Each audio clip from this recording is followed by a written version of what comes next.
I pledge allegiance to the flag of the United States of America and to the republic for which it stands, one nation, under God, indivisible, with liberty and justice for all. All right, roll call, please. Mrs. Boyce. Here. Mr. Bova. Here. Ms. Kearns. Here. Mrs. Delaney. Here. Mrs. McBride. Here. Mrs. Congo. Here. Mr. Ritter. Here. Dr. Singh. Here. Mrs. Warning. Here. All right, welcome to our regular meeting, Gateway School District. It's Monday, April the 29th. So we are going to have a presentation that we'd like to move up to the top here. Did we have an executive session? Yeah, I'm sorry, we did. We had executive, we started at 5 o'clock and we ended it about 4 minutes ago. And it was on personnel. And We'll do the presentation, then we'll call it. Presentation, yeah. oh, we're going to do our presentation first. Yes. All right. We're happy to have our People Services Department now. Step up, you're good. Tara McCrellin, our Director of People Services, Melissa Chaslock, Special Education, and Rhonda Threet, Equity and Inclusion Coordinator as well. So thank you. They're going to provide us just a little overview of the department. If you have any questions, certainly feel free to maybe email us or ask us, and we'll follow up with you further if you have questions regarding tonight. So I'll turn it over to Tara. Great. Good evening, everyone. Hi. Again, I'm Tara, the Director of Pupil Services. So, this is just a brief overview of the administrative structure. Again, Tara. We have Melissa Cheslock, our Supervisor of Special Ed. We have Dr. Threet here, who's new as the Coordinator of Diversity, Equity, and Inclusion. School Psychologist, Monica Griffith.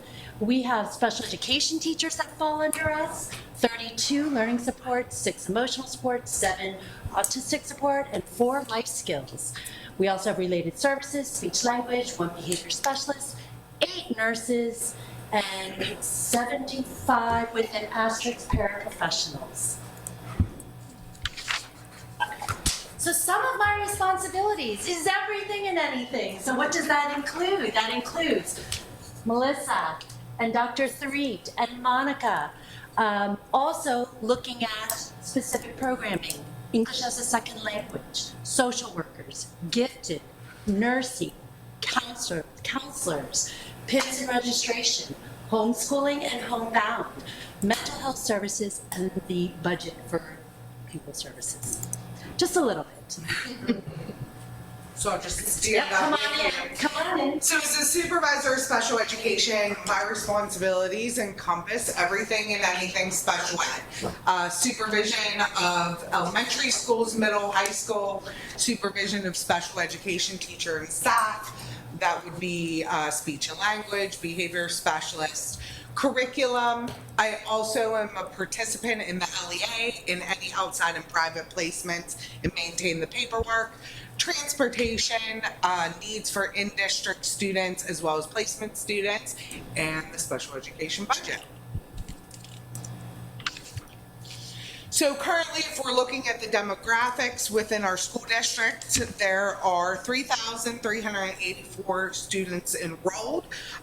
Students with exceptionalities are 819, which is a 24.20% of our population is special ed. Whenever you look at some areas, school districts, Woodland Hills has a special ed population of 26.4, Plum 16.7%, and Penn Hills 25.3. So that's how we compare to local school districts.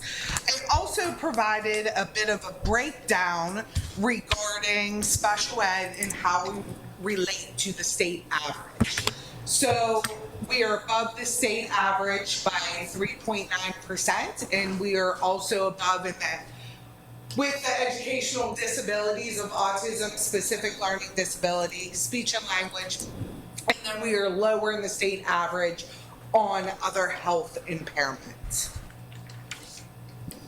Can I ask a question? Sure. So when you see those numbers, it shows the community that we have a great program. We have a wonderful program. Okay. We have a wonderful continuum services going from itinerant, which is least restrictive, all the way to most restrictive, providing very specific programming, even to in-district kids. Right. So I just want to make sure everyone knows that we have a great program. Yeah, we have an awesome program. So maybe one more question. So I hear from time to time that it costs 4 times to educate special need kids than regular kids. Is it true? And is that the way budget is? I'm sorry, can you repeat that? I hear that it costs 3 to 4 times to educate a special ed kid than a regular kid. Compared to a student, a regular ed student. So I would have to defer to Mike regarding what the state gives us per student. And the cost of the special ed student is dependent on what services they receive. So students at the itinerant level, which is the lowest level of special education support, are very comparable, if not the same, as equal to students within regular education program. But obviously, as their needs increase and more support is needed, those costs rise. So I would have to defer to Mike. Just let me interrupt one second. So is it too simplistic to simply take your budget and divide by the amount of students you have to arrive at a number that suggests how much it costs to educate per student, or is that simply too simplistic? That's way too simplistic because you have to determine what exactly does that student need. Do they need an outside placement? Or if you look at in-district kids, do they need occupational therapy, physical therapy, speech? There are so many components into it. So the 819 number is very heterogeneous. I'm sorry, repeat that one more time? Your 819 some number is very heterogeneous. Yes, it is just the number of students with special education needs in the district. It does not delineate to the level of support each of them receive. Yes. To answer your question, for regular students, it's about 14,000 a year, and special ed's almost 45,000. Considering all factors. So that's That's why our about 3 charter times. school costs are so high, because that's what we pay our charter school. So that becomes about 3 times. Right. And so it's not too far. Do these numbers also include our gifted program? So no, the numbers that I pulled for special ed are students with special education needs, not the GIEPs. But we do have the gifted numbers. Hold on, if I can just refer. It might be. Oh, I'm sorry. There's 250 students within the district that are gifted students.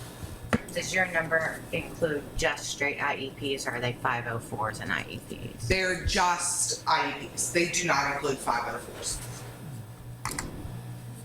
So we can't do this work alone, so we have partnerships. We have partnerships with the AIU, Patton, Achieva, the local magistrate, CYF, Adelphi, Maxim Nursing Services, Viata, Kelly Services for nursing and paraprofessionals.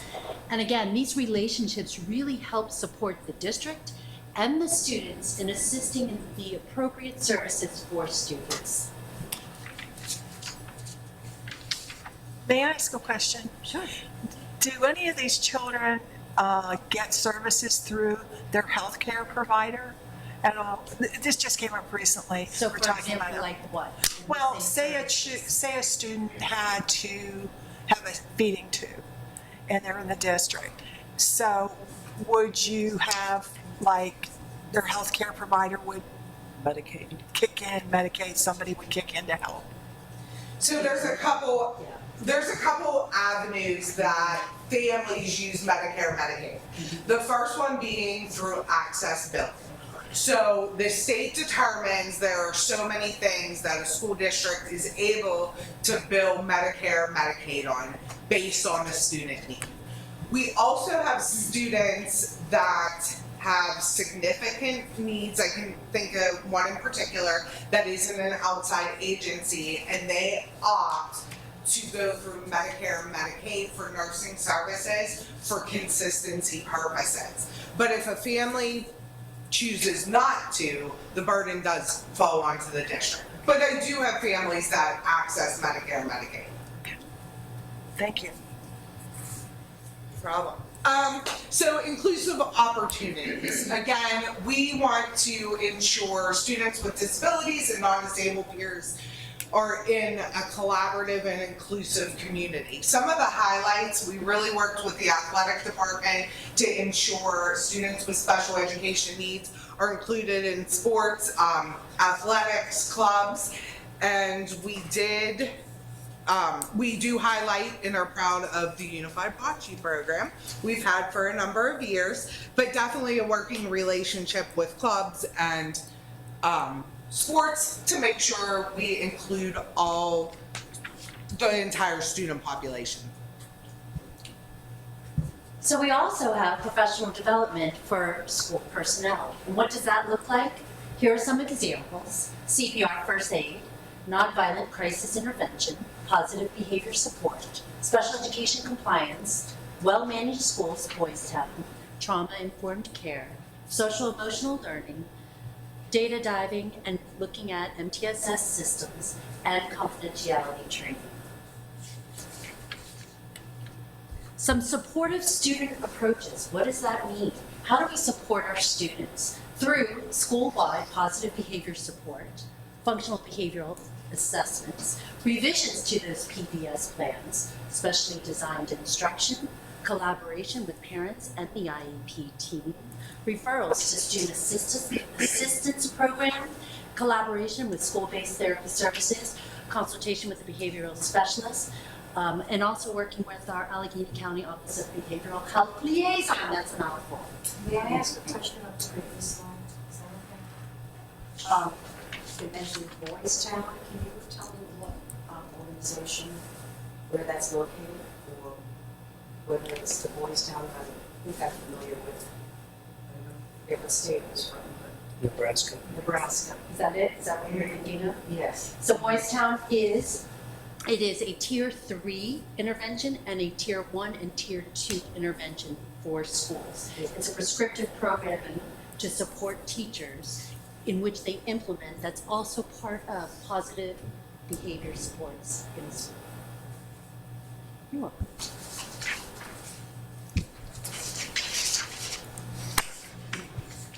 And finally, district initiatives. Expanding student support to students with behavioral and mental health needs. Continued professional development in the following areas. MTSS, program-wide or school-wide positive behavior interventions and supports. Quality indicators of emotional support services and programs. And establishing professional learning communities.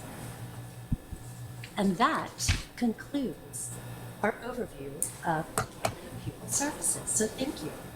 Thank you. Anyone have any more questions?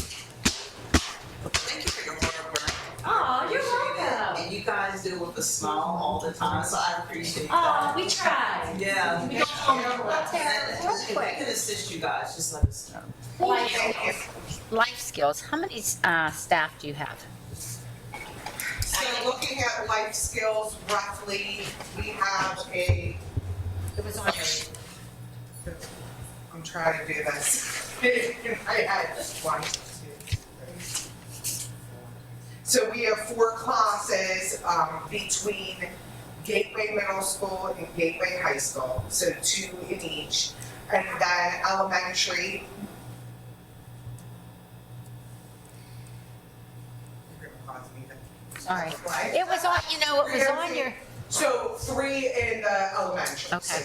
So you have So 7 total. 7 total. All right, thank you. 3 in the And that does not elementary. include Yes. autistic support. Right. So one of the elementary does not have the life skills. Yes. Which one? So right now, CSE does not have a life skills classroom, they have an autistic support classroom. But if I'm correct, that has honestly changed over the years. Each school, elementary school previously was known for one thing, and that is expanded over the years to encompass. Yes, so we went to district-based classrooms, starting originally with Ramsey being the autistic support classroom for elementary, but due to the need and based on the need, we have opened district classrooms in almost all of the elementary buildings. So, for example, I think every elementary school at this point has a classroom that provides autistic support. So that just expanded your special education. To answer your question. Yeah. Yeah. Question, do you have with the paras, are they with every student that is autistic? Or is it depending on their IEP? It is totally dependent on their IEP. We have anything from shared paraprofessionals to one-on-one paraprofessional support, and that is provided in regular education environments and special ed. It is 100% tailored to the student's IEP. Okay, thanks. Thank you.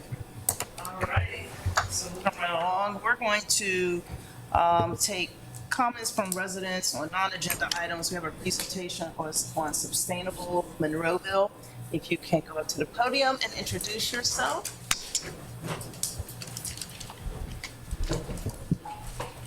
Hi, everybody. Wow, that was an incredible presentation. I think it was scripted for me to be here. I might go off my Sustainable Monroeville script. But I'll start with the script. So, Your name, I'm sorry, it's Dr. Introduce yourself. Dr. Elizabeth Horansky Beck, also known as Alyssa Beck, founder of Sustainable Monroeville in 2009. I remember Cleveland Stewart sitting with us at Ramsey Elementary School at the outdoor educational classroom that was designed by a woman named Thelma Reddick she may have been with the National Wildlife Federation at the time, and I thought, who is this man who was sitting on the grass at our daughter's elementary school at the time?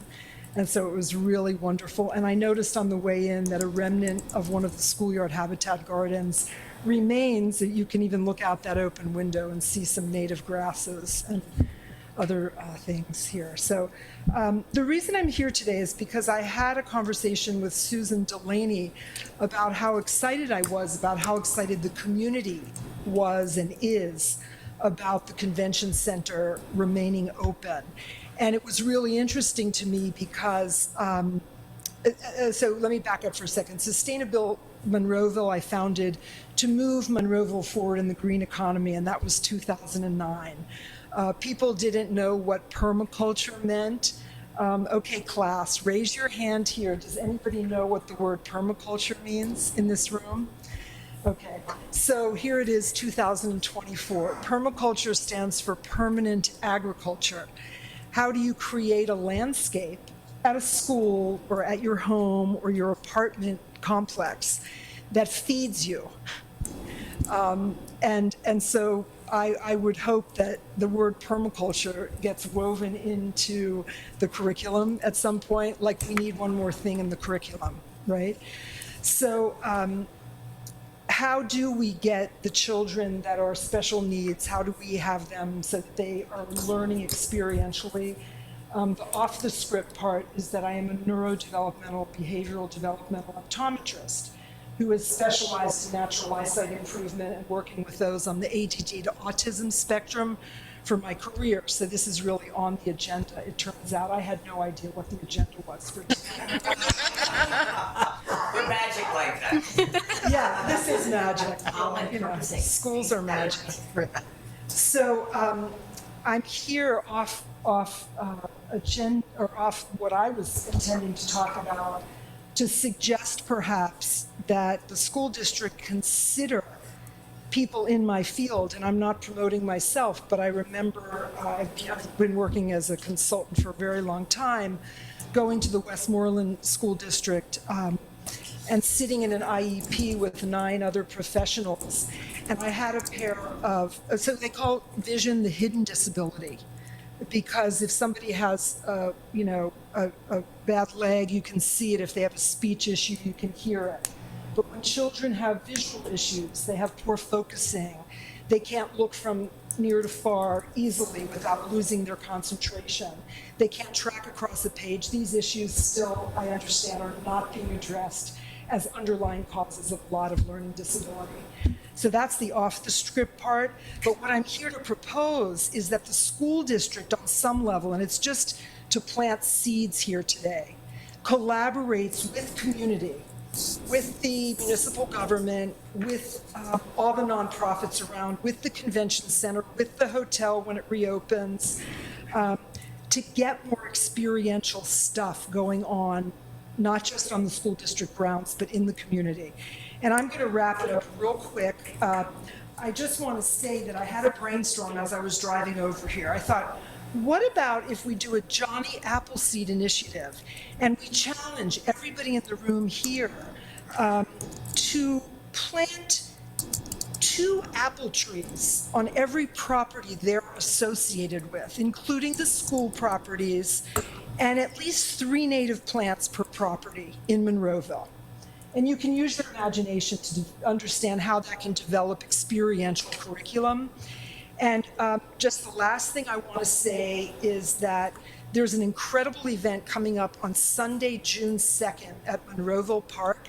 I believe it's the 3rd year for this event. It's called, I wrote it down here so I wouldn't forget. It's not on my paper, of course. It's co-sponsored by the Monroeville Native Plant Group. It has a real clever name, but it's from 11 to 3 on Sunday, June 2nd. And if you could encourage students, or maybe I am if this is on film, in the district to bring their parents, and it's a free native plant trade. So people can, and there's lots of free plants to pick up. So I'm just here to restoke interest in grassroots, real education. And if anybody has any questions, Susan knows where to find me, so thank you. I think Dr. Rossi just recently, I'm not putting you on the spot, but he just recently had a meeting with Allegheny Health Network.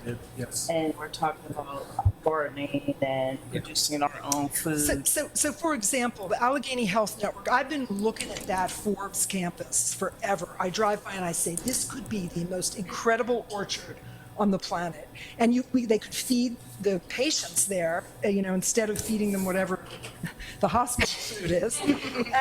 And we can feed a lot of the students here too with apple trees. For what it's worth, they started doing the whole North American Gardens property that they purchased. So they actually have started, it was a nurse that worked there who had the field for this. So that's beautiful. Not doing that.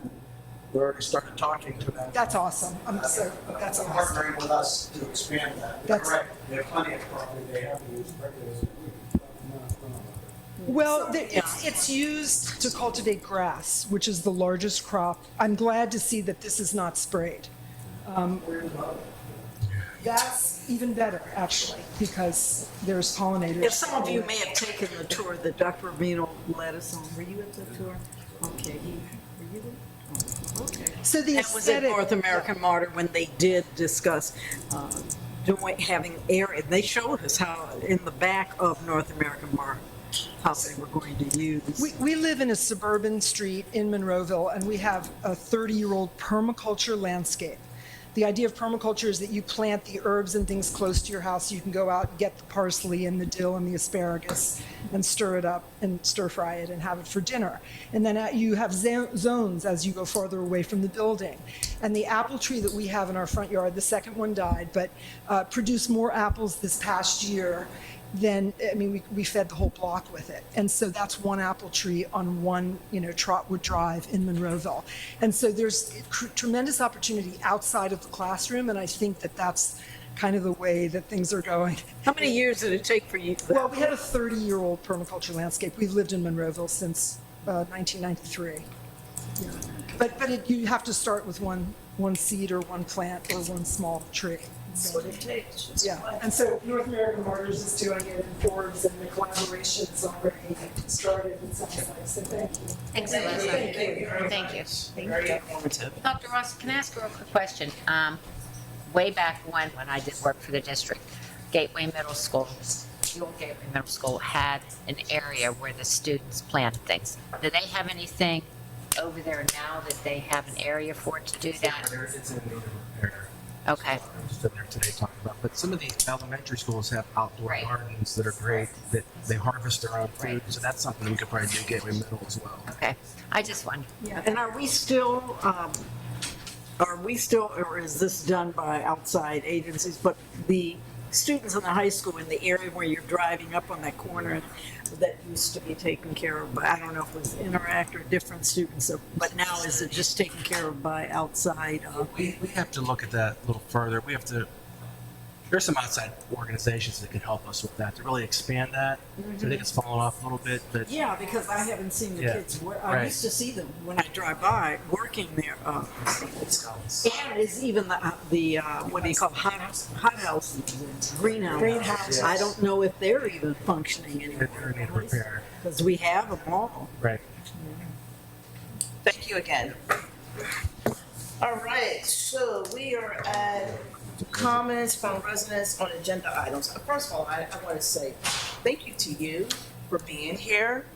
As a resident, I'm sorry, I don't know your first name, your last name, Rosalind. Thank you for being here. You were here last week, and I invited everyone to come back this week. And you took my invitation. That's because you changed your meeting night. Oh, thank you. I appreciate you being here. Tuesdays and Mondays. I appreciate you being here. Thank you so very much. And for everyone else that's listening, I'm disappointed that you're not here. I want to see you next month. All right. So comments from residents on agenda items. Rosalind, you have anything? Well, I did want to ask, I'm sorry, what is a 504? So a 504 service agreement is a protected class of students that have a medical disability that can qualify for accommodations in medical versus education. Yeah. Thank you. All right. So board member discussion items. Does anybody have anything? Yes, go ahead. The firemen, did we ever have a follow-up? Did we get some numbers? No. Did we get any numbers on? Nothing. Mike's going to reach out to them more formally because he's been reviewing East Alleghenies and just trying to get the impact on the district. So Mike, yeah. My neighbor's shed burned down on Friday No. night, 1 o'clock in the morning. The street was covered with emergency vehicles, police and whatever. Did damage in my yard too. So you don't realize how much you need them until you see somebody shed up in smoke and the trees are all caught on fire too. So yeah,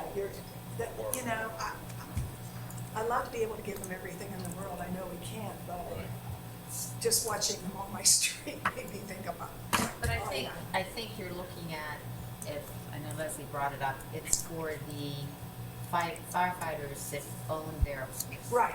properties. It's not right. if they live with their parents or Right. whatever. Right, I realize that, but when you need them, you realize how important they definitely. are, so, yes, I just wanted to know if you were. Yeah, and he also said their struggle is during the day.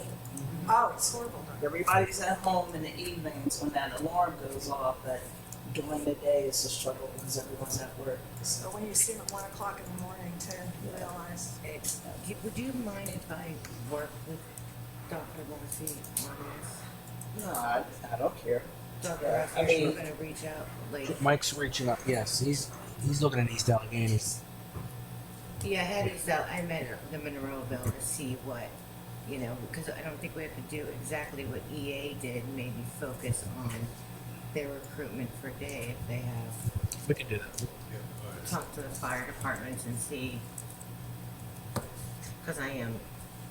So for member discussion items, I just want to throw it out there. I've said it a couple of times. I think we should have some kind of a fundraiser event when we open up the new school. Is it a fundraiser or just welcome back? Well, you think of a black tie event where people buy a brick. That brick is, We have it up. engraved with their name, maybe the year they graduated, and they pay $100 for a brick, whatever we decide. I mean, we're looking at our budget. We're talking about raising the village, which is going to be very unpopular. And we're always talking about in our meetings, we need to think out of the box and try to figure out how to raise some funding for the district. I know we have the Gateway Foundation coming on board, but think about the parent last week that stood up and was in need of assistance for his son and the team. It's difficult to tell parents that, I'm sorry, we can't help you.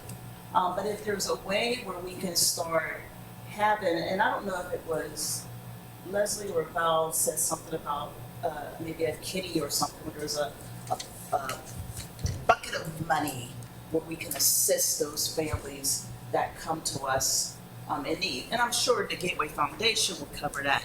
But I'm just trying to think out of the box and figure out a way. We have a beautiful school that will be opening up, and it took us a long time to get there.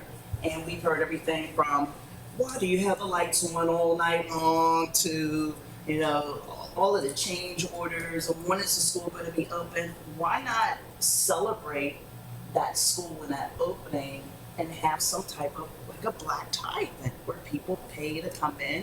We can have our kids perform on the stage. We can have, I don't know, the students cook meals or appetizers. Just having a community event, and charge people to come. So money that would be raised, you're not thinking to be earmarked for something specific, but as you say, like a kitty? A kitty, or if it does need to be earmarked for something specific that we're struggling with. We do something like it with the backpack program right now. Yeah, like when the bowling team makes it and needs it, like some of the the ones, I think that's where every month we have an organization that comes to us that is in need of something. I mean, we just, I know Bruce donated a lot of money for the bike trail that they did. I mean, there's all kinds of things that come up. And it's hard for us. I mean, we want to say yes to everything, but we just can't say yes to everything. All right, so just picking up. Let's start talking about first when. And black tie scares some people off. I happen to have a white linen jacket. And I would love to see you in it. But, okay, let's start talking about the when. How people are asking you, is the community going to get to see the school, et cetera. So, okay, you've thrown the ball out there, as Mr. Riddle would say. So let's get some ideas. Let's pick a time. Let's start thinking about when and start to advance this.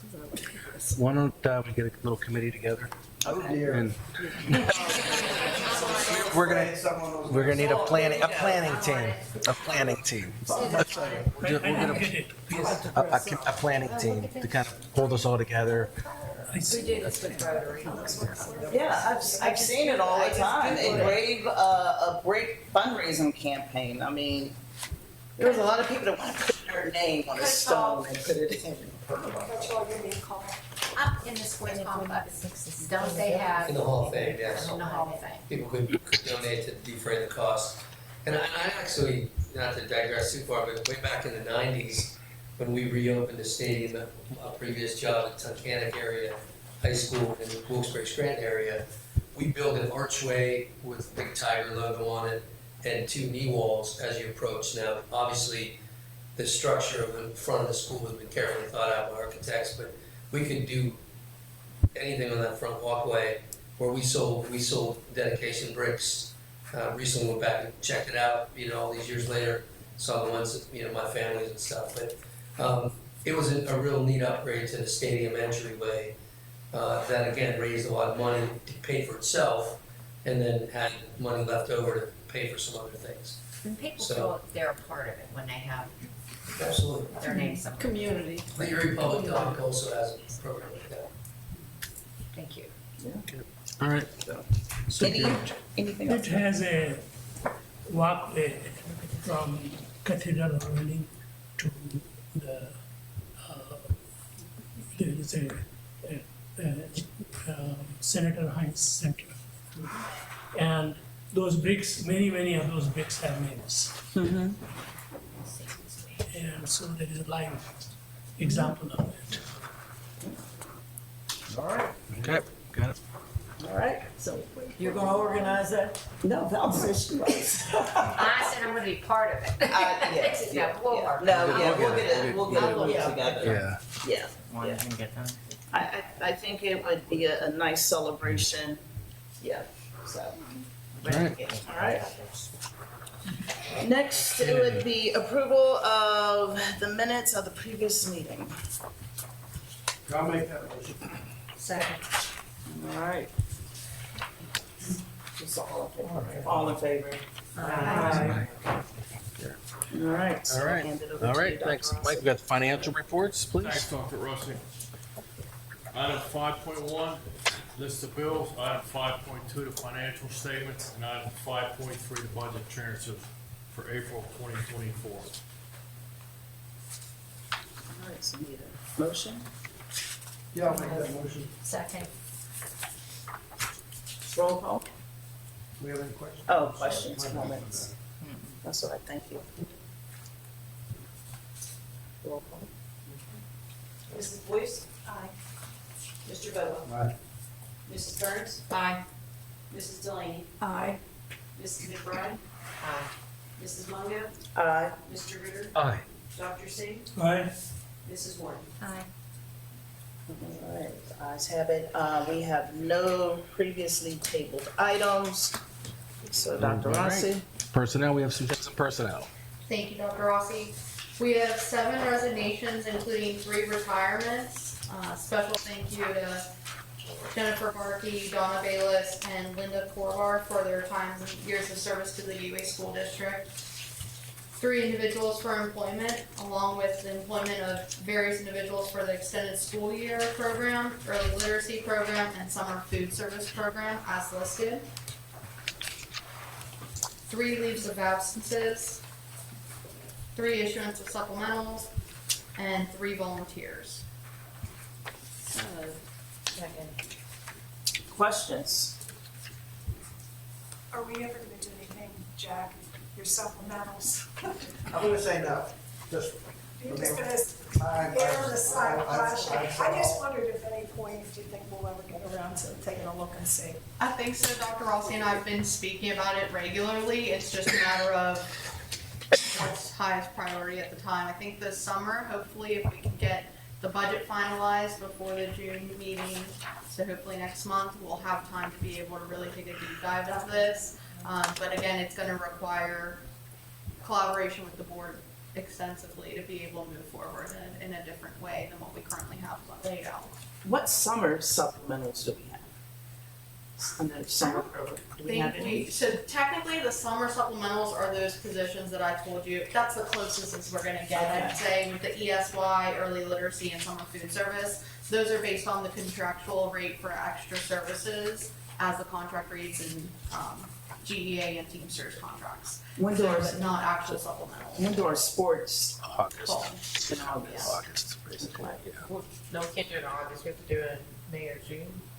Well, yeah, we wanna Yeah, do it would it be- before then. I was just trying to know when they Yeah. start, those supplementals would start. We've kind of danced around the fact that all of our sports are now year-round, so there's never an ideal time. We just need to take a bite of the apple and start moving, because unfortunately, that's the nature of the beast that we have now. But I think we're all on the same page and understand that there, change is needed. We just need to get the time to be able to move forward with this. I think this summer's a good opportunity. Okay. Could I ask Coach Hall a question? The different sports activities that are seasonal, are they allowed to practice or get together and work out during the summer? Yes. Okay, can we facilitate them on our campus or the other, the Gateway Middle? Can we handle the teams that we have for summer workouts in our Correct. facilities? Absolutely. Okay, all right, I need to talk to you. Okay. All right, thank you. But would we need someone, would that be a supplemental? Would we need someone to be with Well, them? that's what I would talk to him about. Yeah. I mean, typically these would be organized open gyms or, voluntary workouts, would be the terminology. Mandatory practice has a very defined start date. Fall sports, August 5th or whatever it might be. Whereas all these workouts that continue, like basketball finished in March and they're doing open gyms already. We have football workouts pretty much from the end of the season in Christmas time through now. Baseball, when their season's over, some will play summer baseball, then they'll play in the fall together. So all those things happen under the supervision of our supplementals. I guess fall baseball, not technically, but the others do. So all those workouts are supervised. And that kind of goes back to Andrea's point. We're kind of in a mode where we, and you've done it, some of you have been veterans on the board, where we approve the supplementals for the following season a few months in advance. But we've even had issues with like emails, being turned off or swipe cards no longer being active. And truly, these sports don't end. The season ends and it just becomes the off season, then the preseason, then the season, then the off season, but it's work all the time. So ultimately what I think we're looking at is some model, and again, not to get ahead of Andrew's conversation, but where we figure out the compensation away from the antiquated model that we had used for, like so many other districts have. But the other piece is that maybe we either auto reappoint, or we take a month to do an evaluation and then reappoint. So let's say the basketball coach, hypothetically, we're gonna keep the girls coach, we're gonna keep the boys coach. They just get appointed at the next meeting and continue on in their business. And being a supplemental, we do have the wherewithal to dismiss anybody without cause at any point, should we need to. But let's go in another sport, say we didn't want to rehire the football coach. Well, then we just tell the football coach we're gonna post that job, and we waste no time when the season ends. In the next meeting, we post that job. Right now, we post everything. Sometimes it's confusing to people. They see all these postings and think all these jobs are open. And the timing is tough. So I just think there's a lot of better answers in terms of compensation and certainly in the way we do that appointment, given the change in the dynamic of the year-round sports. We've talked, we need to revamp the timeline is off, and then we have to engage GEA as well to talk about supplementals too. So there's a lot to it, but we're definitely have started the process, but have to dig a little deeper with other folks. All right. Any other comments? All right, roll call. Mr. Bogo? Aye. Mrs. Burns? Aye. Mrs. Delaney? Aye. Mrs. Fitzgerald? Aye. Mrs. Miller? Aye. Mr. Ritter? Aye. Dr. Singh? Aye. Mrs. Warnick? Aye. Mrs. Boyce? Aye. All right, ayes have it. Number 8, administrative resolutions. So we'll start with education, then roll right into the business part of it. So we'll start with Dr. Jakey. Thank you, Dr. Rossi. Item 8.1, recommend approval to accept the following policies as listed. 8.2, 2024 International Sea Perch Challenge. 8.3, approve the conferences as listed. 8.4, agreement with Key Solutions for school para-educator support staff services. 8.5, agreement with AOT Specialized Educational Therapy Services. And 8.6, approval to accept the 2023 School Mental Health Grant awarded to Gateway School District in the amount of $144,665. Mike? Thank you, Dr. Rossi. Item 9.1, approve the Gateway Middle School change orders as listed. Item 9.2, advertise for the 24-25 milk bids for the district. Item 9.3, advertise for the 24-25 bread bids for the district. Item 9.4, advertise for the bid for indoor walk-in cooler freezer for Ramsey Elementary. Item 9.5, advertise for the bid outdoor walk-in freezer for Evergreen Elementary. Item 9.6, approval of homestead and farmstead exclusion real estate tax assessment reduction for 2024. Item 9.7, approve the award of bids for the various type of school supplies as listed. Item 9.8, acceptance of the district donation received by Emily Levin for the students at Cleveland Stewart Elementary School. It's going to be for arts and humanitarian needs for Cleveland Stewart Elementary School. Can I ask a Question first. So moved. Second. All right, now discussion. Can I ask? Okay, I'm looking at, on the change order, where I think we got a credit for 37,944, but then we lost the credit down there on 416 for 37,231. Am I reading that right? Yes, those are separate. These are different ones, yep. But we got a credit and then, We didn't. They were close in numbers, but two separate things. Okay, that's all. Dr. Rossi, could you talk a little more about interlegal being? I actually have it on the slide deck. Yep. I have a question about 9.2 to 9.5. So those bids, they come out of the food services Yes, exactly. budget. Okay. Yes. Is there any way that, I've never heard a presentation from food services. Is there any way We were they can just come talking in? about that today. Okay, all right. It's a, I mean, they have their own budget and everything, so I'm yeah, their own little fascinated entity, to see how yeah. they run their world. We just had a discussion today. Yeah, okay. So I have a question on 8. So this is policy 200 to 819. And so we can go and look at the book, but each of the items.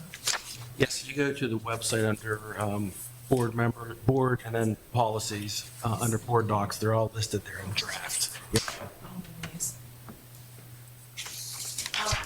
Question, since we had this discussion earlier. 8.4, 8.5, do we have, can you share some numbers at some point with us? Because you're talking about school paraeducator support staff services, given that we were just. I have the question, we'll get those numbers for the third party, yep. Okay, I just want to also, we were talking about donations. If, Mike, I will send you this information, but I just wanted to thank Carmela Di Renzo. She's the owner of the dress shop at the Monroeville Mall. She supplied a student with dress and everything for the prom. And also, the Kotowski family, they own Money Mike's, and they also did donations of jewelry and purses for the prom. Great idea. Well, we have a vote, just 1 second, I'll read to you. We have a vote on the table. So, roll call. Mrs. Burns? Aye. Mrs. Delaney? Aye. Mrs. McBride? Aye. Mrs. Hondo? Aye. Mr. Ritter? Aye. Dr. Singh? Aye. Mrs. Bennett? Aye. Mrs. Joyce? Aye. Mr. Bowa? Aye. And Rosa, just hold on to your thought. We're gonna get to you, okay? All right, so, we're at board member resolutions, and this is for the ASIC vote that we needed to make for, this is the, For ASHIC, yeah, the ASHIC consortium, Yeah. yes. Okay. Each board's permitted to vote. all right, so, we had, Leslie and Jack had, asked us to consider Roger, how do you say his last name? DeQuire? DeQuire. All right, so we need to make a motion Joe to, makes the motion. Jack second. okay. So we're making a motion to vote Mr. Roger DeQuire as the trustee. Right. Yes. All right, so we're making, to vote him to be part of the, to be a trustee. Oh, yeah, for ASHIC. And just know that last month, we didn't know anyone on the, that we were voting for. Now we do. So we did. Because it's a runoff. So we. Yes, so we didn't, now we know. Yeah. So there's a runoff This is vote. the candidate we. This is the candidate that we've selected, We're yes. gonna vote for it. Acronym stands for Allegheny. It's essentially the Allegheny County School Health Insurance Consortium. And who did you, who's recommending? I read there. I was just saying who. Leslie and. We're down to 2 candidates. Right. Last Can you elaborate why you selected? But he's from. I don't remember. He's from Clarendon City School. He has a background that I think is more similar to our kind of area. And I also like where he went to school. He has a little biography. Okay, yeah, I have it in front of me, but I was just curious. I didn't remember. Yeah. Okay. And as part of the discussion, if we approve the motion, who actually informs ASHIC of our successful vote? Board Secretary? Thank you. Is this a roll call then? Yep, roll This call. one? Mrs. Delaney? Hi. Mrs. McBride? Aye. Mrs. Longo? Aye, with the guidance of Jack and Leslie. Mr. Ritter? Aye. Dr. Singh? Aye. Mrs. Warning? Aye. Mrs. Boyce? Aye. Mr. Bobo? Aye. Mrs. Burns? Aye. All righty. So his, we vote for Roger to choir. And we will send our vote to Deadline's approaching fast too. Janet just remind me tomorrow. whoever's supposed to get that vote. Yeah. All right. All right, so now comments from residents on non-agenda items. Rosalind. Well, I had a comment. Well, yeah, go ahead. We mixed it up, so all right, thank you. I was just wondering about the district donations, are those financial or are they items or both? The dresses or? Well, it says acceptance of district donations received during the 2023 year. And I just wondered, is that finances or is that items? Sometimes, different case, sometimes, supplies are donated, different items, then sometimes cash. This was a Okay. check for $3,000, which we set aside until she needs the funds for whatever, for the orchard humanitarian needs of Cleveland Stir. But we take them throughout there could be a variety of reasons. Okay, so you don't specify, I guess I would be curious to know who's donating and what exactly they're donating. Right, this is specific to the $3,000, which Dr. Rossi is gonna do a presentation. It's right there. Yeah, he's gonna do a presentation to tell us about it. My apologies. It is my understanding most donations are earmarked for Right. what they want to donate to. So whether it's the backpack program, the arts, the musical, sports. So it's not that anybody allocates it unless it says that way. But most people are passionate about their project. And if we're, yeah. So if you wanna make donations, just let us know. Yeah, donations. Jack really wants to get dressed up. The black tie event. I'm gonna hire Or you can make a bricks. jazz band and make them dance in that black. John said you can make bricks.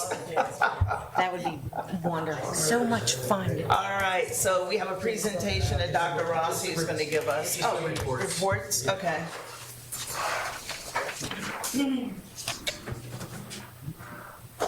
We good, Micah?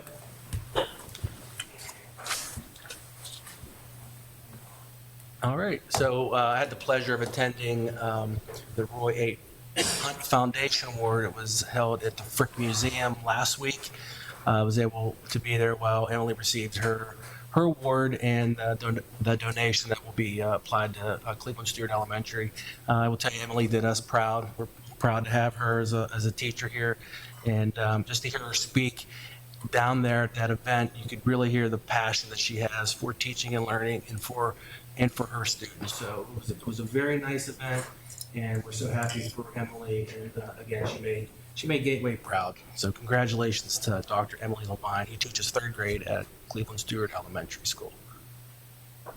And their kids were able to Zoom in too, so they got a kick out of that. It was nice. Yeah. So, AHN, again, we had a career day at Forbes Hospital. Our students had the opportunity to really gain some hands-on experience over there with a lot of the careers. As Ms. Mungo mentioned, I had a meeting last week over at Forbes with Dr. Rubino, went very well, and we're really excited about some of the opportunities that that maybe, next year that we'd like to roll out to our students and their teachers. So more to come on that. Again, a good event for our students, working with our science teachers and our counselors at the high school. Dr. Shaky. Our Gateway students continue to impress. Congratulations to Hussein Raza. He was accepted into the highly competitive UPMC Hillman Cancer Center Academy 8-week summer program. So congratulations to him. Also to Salma Mukhtar. She was accepted into the highly competitive Pennsylvania Governor's School for Agricultural Sciences held at Penn State University. Congratulations to both of those students. And also the chess team for placing first in the spring invitational. Coach Hall. For the second year in a row, our Gateway tennis team won the Whitfield Championship gold medal in the doubles. Interestingly, last year, Zidan Hassan, who's a junior, played with his partner Adam Memeji. Adam this year was the runner-up, the silver medalist in singles, so he was not eligible to participate in doubles, but he's going to states in singles, while his younger brother Logan then stepped in, our number 3 with Zidan, and they won a thrilling match. I was there. It was cold and windy. It was back and forth. It was about as nerve-wracking as I thought a tennis match could possibly be live, but they prevailed and got the gold medal. The team is now in the Whitfield team playoffs. Last year, again, winning the 3A championship for the first time since 1985. They are the number 2 seed going in, and it's going to probably come down to us in North Allegheny, and I like our chances. So we're now in a team element, and we already have a singles player and doubles team going to Hershey to compete in the state tournament. Right. Our flag football team is 8-0. They play 10 games. They play on Sundays, and they play 2 games per Sunday. It's a sport that we instituted last year. It's girls. Between the Steelers and all the support they give us, they give us uniforms. Cam Hayward Foundation gives us belts and footballs and flags. Nike provides the uniforms. Between the Steelers doing that, Steelers give us money for transportation and coaches, and the Eagles are doing the same thing on the other side of the state. For a sport to become an emerging sport in the PIAA, you need 100 schools to sponsor it. Most recently, girls wrestling crossed that threshold and became a sport in Western PA. Flag football now has 60-some in Philadelphia and 30-some here in Pittsburgh. So it is now on the agenda, and we're all writing letters to try to make it a PIAA sport. Again, they play every Sunday during this time of the year, and through the first 4 Sundays, we are undefeated with one more Sunday to go, and I think we've got a great chance to win the whole thing, and they do play that final at Acrisure Stadium. Track and field had a great outing. I know John is involved with that group. There were about 50 teams at the South Fayette Invitational. We had winners in the discus and the shot, including a meet record of 57.6 from one of our young men at that invitational. We had a young man win the 200. We had our 4x1 come in second. A bunch of other boys and girls placed winners, medalists, and took second out of 50 teams at that invitational. And lastly, this past Saturday, we had a neat opportunity to play in a baseball showcase at PNC Park, the home of the Pirates. We played Seneca Valley, and it was a 7 innings or 2 hours kind of deal because they were kind of rolling teams through. So you see there on the left, that is the final score. We were up 4-2 and made an amazing catch in deep center field with a runner on, running into the notch like you see Jack Sawinski or whoever for the Pirates. Bryson Pavlik made the catch to end the game. Really neat experience for our kids. Took the JVs, they were able to be in the dugout as well in uniform. Got the bat more, all 16 kids that were dressed for the varsity as hitters. Played great, won the game, and had some wonderful memories to take with our guys, getting to play, where Hall of Famers have played. Nice. So just to recap, baseball, track and field, flag football, tennis, chess.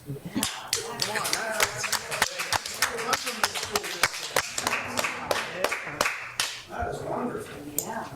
And a teacher that was recognized. And a standout teacher. Yeah. Good work from all you folks here in the district. Yep.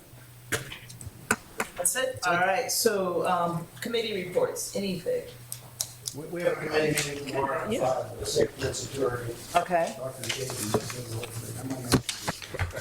You said it's tomorrow at 5? Tomorrow at 5, yes, ma'am. All right. Okay. Was that you? No, no. Oh, okay. Anything? All right, John? Mike Colberg and I went to the Southwest Regional Transportation Committee meeting at Shaler a couple days ago to hear a report about renewable natural gas. That's where you take pressure, you add it to the natural gas, and then you can take an elderly diesel bus and this new technique and combine them together to get extra life out of diesel. Now, our school district does not use that. We use propane, so we're already quite efficient.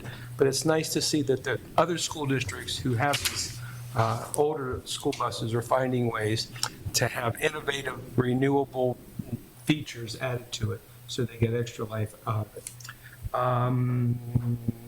We also had a report from a bunch of PASBO leaders. And I'm going to suggest that because we have a new transportation director, that he attend some of these upcoming opportunities. One's going to be at the Monroeville Convention Center. It's going to talk about facilities, that is, how facilities need to work together, all the different departments, to get the best bang for the buck. Another one is a PASBO Operations Convention, July 18th and 19th in Harrisburg. Another one is Transportation Facilities and Safety Conference, October at Seven Springs. Also, our dear friend Bob Rieger from Hempfield School District mentors new transportation directors. So because transportation, believe it or not, is very, very, very complex, there are many rules that need to be followed, things that need to be balanced every day. Snowfall, potholes, kids getting sick, drivers getting sick, all these things happening. The transportation director needs to have his fingers in a lot of pies, and it's not a very easy job to do. It's a lot of opportunities. So if the transportation director requests some leave to go to some of these conventions, I'm sure it'll be a great return on investment for the school district. So thanks to Mike for attending that conference with me. That's all I got. Yep, Dr. Singh, did you have anything? Not directly related to schools, but although this Saturday I was in a karaoke meet and I sang one. You said karaoke. Where's the video? What did you say? Oh, it's, I mean, you really want to? Yeah. That's what YouTube's for. So, well, it was, English is my second language, So it was in my first language. So I can tell you one line of it, right? And basically I have to translate it to you so you take interest in it, right? So the word, the line is, first line, the hit line, is that I never thought that my love will be either moon or star,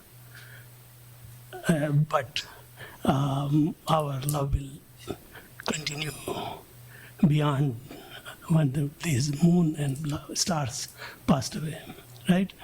So deep. You say your love is causing your grow longer than the stars are Exactly, you guys. You put it better, much better than the soccer. All right, Leslie, do you have anything? No, not for the person I need to right now. Okay. I don't have anything, but I just want to extend our sympathies to Jesse Smalley. He has lost his father a week and a half ago, and he's one of our tech directors, so that was mine. That's it. Okay. Even though I discussed that we had the Curriculum and Equity Committee meeting, and I discussed it, but this week I actually gave you the paper so you could see. So I won't reiterate what's already on there. You can read that. Just to say that the next meeting is Thursday, May 23rd, 6 p.m. in the boardroom. And I thought the meeting went very well. And just on a few other notes, I want to congratulate the spelling bee winners from the 3rd and 4th grade.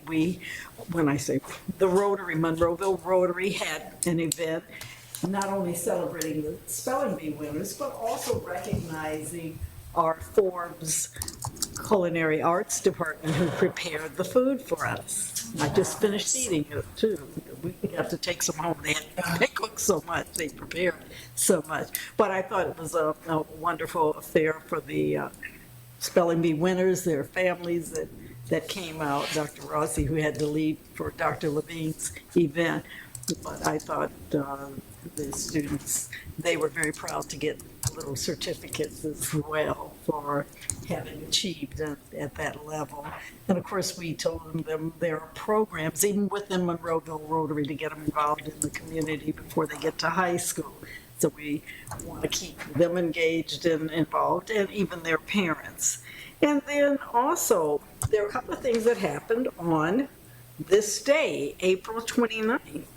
On this day, April 29th, and you may never have heard this, Ashman Institute was founded.